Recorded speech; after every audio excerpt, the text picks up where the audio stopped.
আসসালামু আলাইকুম। অনেক দিন পরে আমরা দুই বন্ধু মিলে প্ল্যান করলাম যে আজ ঘুরতে যাব। তো কোথায় যাব দুজন মিলে ভাবছিলাম।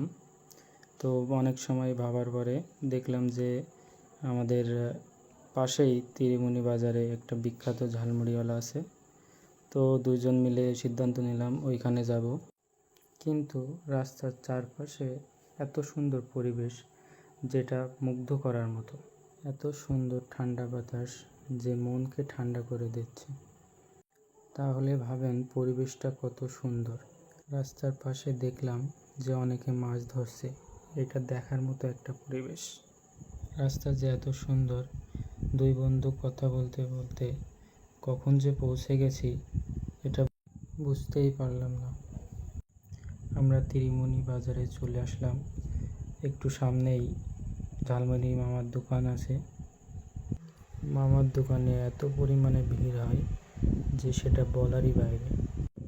এই যে চলে আসলাম মামার ঝালমুড়ির দোকানে। পৌঁছায় মামাকে বললাম মুড়িটা মাখিয়ে দিতে। মামা মুড়ি মাখাতেই ব্যস্ত।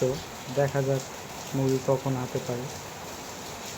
মামার পাশেই দেখা যাচ্ছে অনেক লোকজন আছে মুড়ি খাওয়ার জন্য আসছে তারা। এখন দেখা যাক মুড়িটা কখন হাতে পাই। মামার মুড়ি মাখানো শেষ, এবার আমাদের খাওয়ার পালা। দেখা যাক মামার মুড়ি মাখানোটা কত সুন্দর হয়। আসলে এই মুড়িটা অনেক মজার ছিল।